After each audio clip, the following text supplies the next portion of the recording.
morning. Today's topic is about signs of delivery in living and in dead person. And first and foremost, definition of a delivery. Delivery or labor is an expulsion or an extraction of a child at birth. And before going to the actual topic, we need to discuss where are the circumstances or the questions of delivery arising. First and foremost, it is of in cases of abortion. And abortion, when it is of natural, no issue. When it is of a criminal abortion, or there been a suspected or an alleged abortion on a woman, where woman being subjected for examination, and we need to prove signs of delivery, and in case if it has been proved, then the female will be prosecuted for the act of criminal abortion. And second circumstances is of any act of infanticide, and here in case we need to prove that there been a recent delivery that has occurred, and a female shows features of or signs of recent delivery, then as a result of concealment as well as act of infanticide, a female can be punished. So, and the third again, concealment of birth. Fourth, any pseudo pregnancy or on a featured delivery. Fifth, relating to legitimacy and succession of the property issues. And here in case only a legal child can acquire property, can get a property from the father. Sixth, nullity of marriage relating to impotency, sterility and other issues. And seventh, divorce. Eighth, as an act of blackmail and other. The other issue is chastity, where relating to the modesty of the woman or the holiness of the woman. And here only the organs that show significant changes are of recent delivery or signs of delivery are breast, abdomen, perineum, labia, uterus and cervix shows maximum significant changes that can be demonstrated or that can be elicited while on proper examination.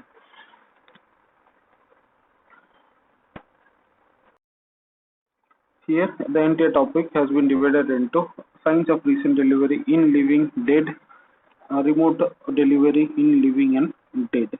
And these are the signs of delivery, signs of recent delivery in a living person. First and foremost, genital disposition.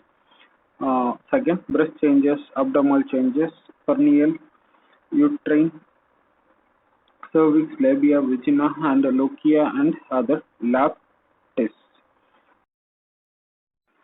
First and foremost feature is of genital indisposition, and here where there been a delivery, and immediately after delivery there will be increased pulse as well as there will be features of slight raised temperature, and it will be classically noted on first 2 to 3 days of post delivery. And here the genital features of woman will be of pale, exhausted and ill looking. And the for ill looking, right, there been a fever, right, obviously ill looking. And for pale, exhausted, right, at act of delivery where there been excessive loss of blood, excessive loss of body fluids and other, and that is the reason for paleness and exhausted. And in case of breast changes, as a physiological changes that occur during entire course of pregnancy, where the breast appears full, enlarged, tender, and with a knotty feeling. And the colostrum, milk may be expressed, and those are the additional points that occur post delivery in the phase of post delivery. And the areola becoming dark, nipples becoming enlarged, superficial veins becoming prominence of superficial veins, and Montgomery tubercles are being present. And these are the features of breast, and these are the general features relating to a recent delivery. And abdominal changes, and here abdominal walls are pendulous, wrinkled with the presence of stria gravidum, and will be seen, and these stria marks have been noted extensively on even from the frontal as well as on the lateral flanks of the female. Features relating to perineum, labia, and vagina. And perineum, features of lacerated wound, ages of tears can be demonstrated, and by looking on the age of the injury, we can narrow down or we can fix the exact date of delivery. And features relating to labia, where tenderness will be seen, swollen, and features of bruising and lacerated wounds on surfaces. And by seeing the age of injury, again we can fix on the date of delivery. And relating to features of vagina, smooth walled rugae will start reappearing after or about by third day of post delivery. And here in case on the first 2 days, if she has been subjected for examination on an alleged case of criminal abortion or those listed other conditions where there will be absence of rugae, and it starts to appear, and if she has been examined on 10th day, almost all rugae, at least 50% of rugae will be seen on the vagina, and it will be relaxed, capacious, and show a recent tears on vagina. And most of the tears and most of the injuries that have been sustained as a result of any forceps application or on a handling will be healed by 7th day. It means that if those by which we can able to differentiate from a recent delivery signs and then a remote delivery signs. And here in case where if there be a death of an immediate death of a pregnant woman, immediate death after the post delivery, where if there been only injuries present and there is no any signs of healing, it suggests that a female has expired as immediate to the delivery. And if the wounds, the wounds on perineum, wounds on vagina, wounds on labia shows features of healing, it means that there been occurrence of delivery and followed by there been some time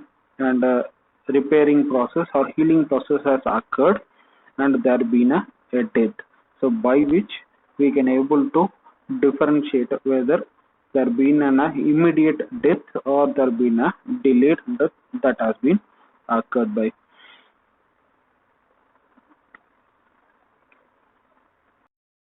And coming to features of uterus, and here in case even after post delivery there will be intermittent uterine contractions being noted, and predominantly first 4 to 5 days of post delivery these contractions occur, and most commonly those are painless in nature, and secondly towards immediately after delivery where uterus appears contracted and the retracted body of uterus almost feel like a muscular tumor, and it is by palpation. It is by palpation on external surface.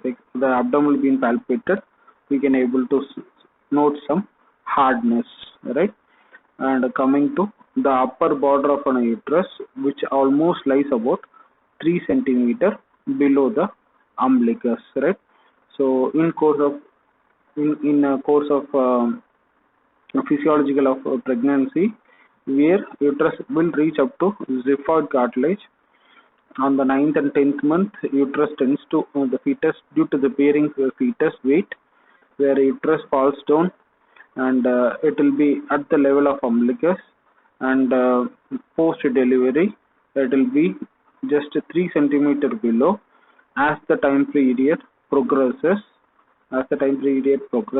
where uterus gradually decreases in size and reach up to the level of pubic symphysis, then it becomes pelvic organ after 9 weeks. It is a gradual process.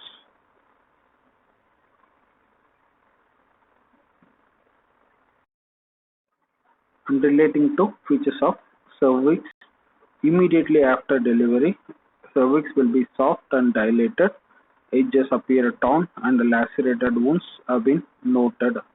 And by 24 hours, internal os begins to close, and the external os being soft, patent, and admits up to 2 fingers.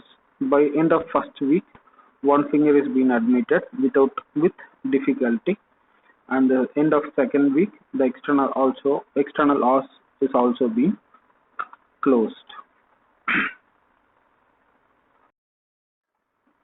And a classical feature of delivery, it is nothing but lochia. It is nothing but a discharge of uterus which lasts for 2 to 3 weeks after delivery, which is of sore and disagreeable order. And out of 2 to 3 weeks of duration, there are 3 types of lochia that have been discussed. One is lochia rubra, serosa, and lochia alba. And here, by the time duration, first 5 days, less than 5 days of post delivery, lochia rubra is being seen. From 6th day to the 9th day, next 4 days, where lochia serosa is being seen, and the remaining days it is of lochia alba. And the nature and the color and the quality of the discharge is of bloody in initial phases. It becomes serous and watery in case of lochia serosa, and after 10th day it is of lochia alba. So the secretions being scanty, and it attains thick and turbid in nature. And by the color of the appearance of the secretions, bright red in initial phases, become pale, yellowish, grayish, and later it become white in color.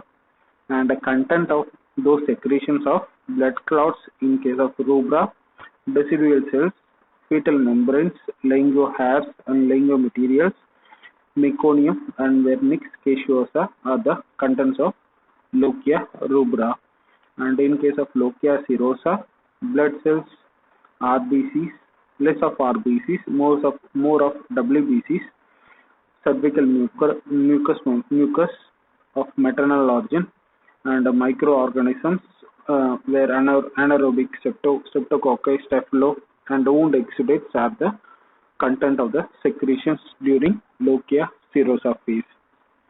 And in case of lochia alba, where cholesterol crystals, decidual cells, fatty and granular epithelial cells, leukocytes, and other microorganisms and other mucous secretions are the content of lochia alba.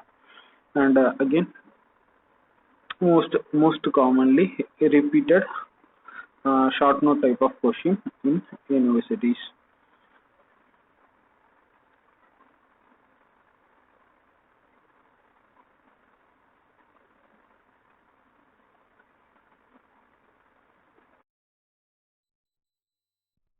If a blood or a urine from a pregnant woman been an alleged woman been subjected where positivity of pregnancy can be detected, and again it is an evidence states that a pregnancy has been terminated recently, and the positivity up to a week or even in less than 10 days can be seen, and they are likely to be negative after a week or when the time period crosses 10 days.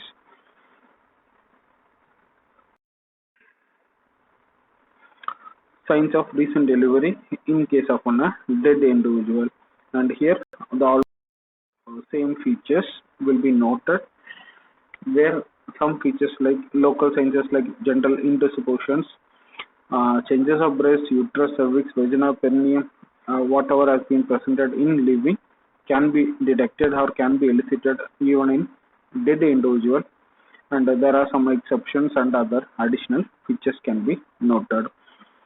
They are the internal genitalia, where 1 to 2 days it will be flabby and gradual shrinkages and becoming firm, and here in case the uterine cavity post-death will be almost obliterated, and opposition of anterior and posterior walls occur in the same period, right? It returns to normal size by 6 weeks of post-delivery. And here demonstration of placental surface, which can be done in case of a dead individual.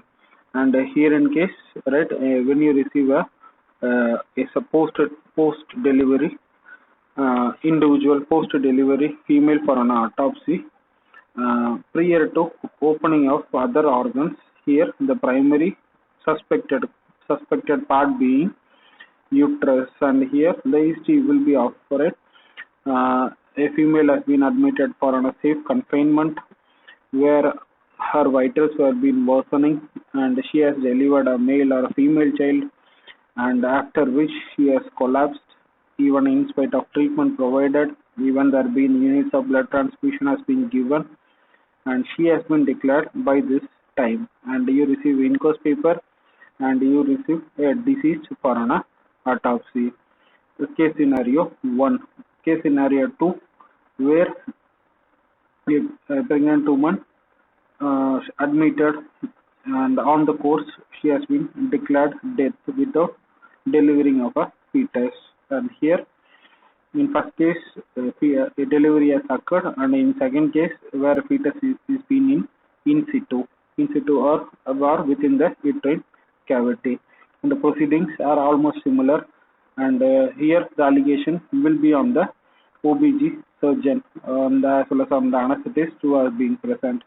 The allegation is they did not see the case properly, or even they did not anticipate those complications that has resulted in loss of my dear one. Right, and these are the allegations on the doctor. And then here in case a case that has been registered under 304 AIPC, and you will receive an inquest paper, and you are about to proceed with the case.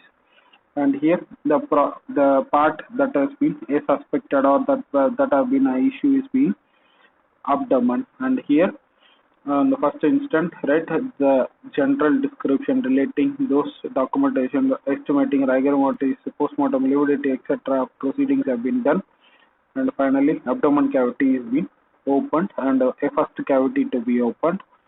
On opening, right, and if there been an event of delivery, or there been an attempt of delivery, or if there been any other associated pathology, we need to look for.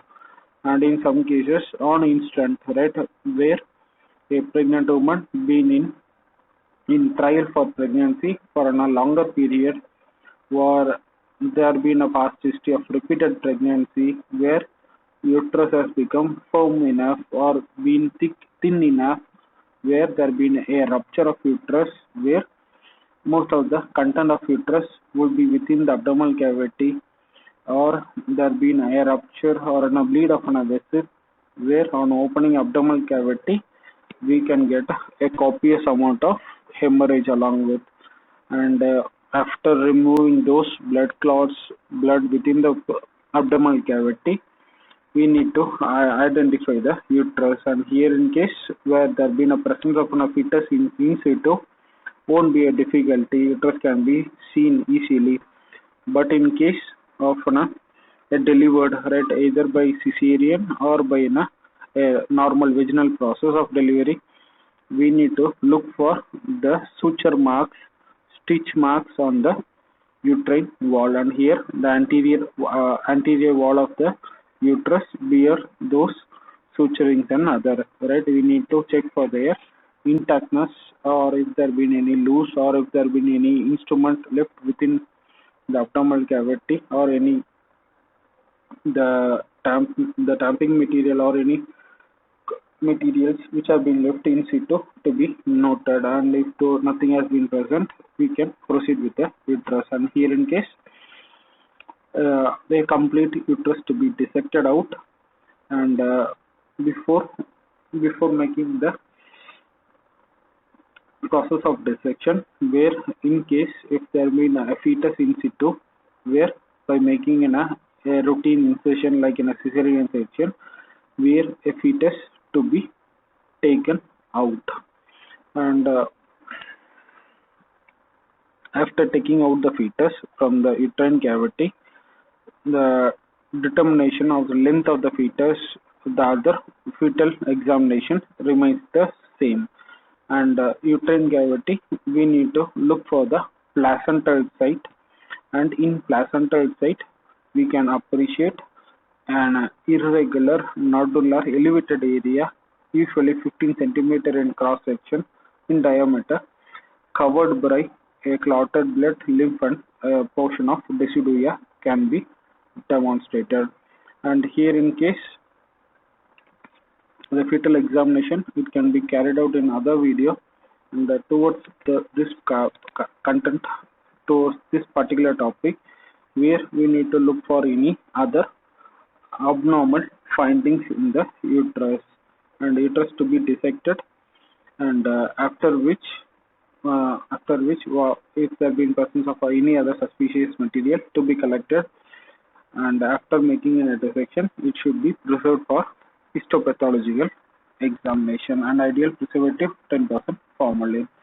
And where at the end of 6th week, it is only about 1 to 2 centimeter, right? The elevated area decreases. So if it is of 15 centimeter, it is of immediate, or if there been a gradual decrease, and by the 6th week, it is of 1 to 2 centimeter of raw area that has been seen. And here in case any abnormal finding to be documented, and if there been any loosage or slippage of ligature material or a suture material that has been used, those to be photographed, and it should be preserved along with the autopsy report. And here the routine samples like will be collecting histopathological specimens, toxicological specimens, and samples for grouping and cross matching to be done, because it been right from the initial beginning, right? We take this case, or there been a case of a negligence on the part of a doctor. So these samples are mandatorily to be collected.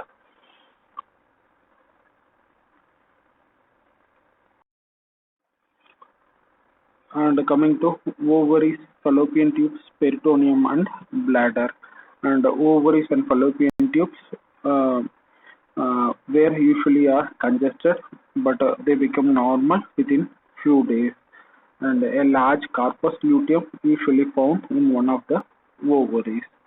Peritoneum, and here on the first few days after delivery, peritoneum covering the lower part of the uterus may be disarranged in folds, or may show features of congestion, and which may disappear after first few days of post delivery. And in case of urinary bladder, where features of edema and hyperemia have been noted, and if there has been a faulty technique that has been used in the course of delivery, where urinary bladder would have been inflicted an injury, and it would have gone for a rupture. Again, it is part of our examination. The associated nearby structures also to be examined properly. Any abnormality to be noted in autopsy report. And signs of remote delivery in living as well as in dead person. Signs of remote delivery in case of a living, where previous pregnancy scars marks will be seen, and usually when it has crossed the full term, these permanent marks can be noted, and only if there been a partial intermittent abortions that have occurred, those signs will be of minimal in nature, and again little or no indications can be detected when it has not reached the full term of pregnancy. And they also include permanent morphological alterations that occur, like physiological changes of pregnancy, like breast enlargement, other can be noted. and relating to the features, exact features like abdominal wall will be lax, shows multiple white scars on the lateral aspect, linea nigra will be seen, and other. And if there been a cesarean section scar may be noted, and those again to be documented. And in case of breast, it will be lax, pendulous, soft, wrinkled, and if a baby being nursed, these features can be seen. And nipples will be enlarged, areola will be dark and pigmented, Montgomery tubercles may be seen. And in case of vulva, where partial gapping and the labia don't oppose the orifice completely, right? And when you come across this point, right, labia, right, doesn't oppose orifice completely, it means that there has been loss of a sign of, right, a sign of principal signs of virginity, right? When labia doesn't oppose the orifice completely, it suggests of, right? And in case of vagina, partially open, vaginal rugae and other may be absent, wall may be relaxed. And in case of perineum, may show scars of old tears can be noted. And even it would be scarred off, and if it would have been of a recent, then the aging of injury can be done. And in case of cervix, it will be of irregular, it just show scars of old pregnancy, and old delivery.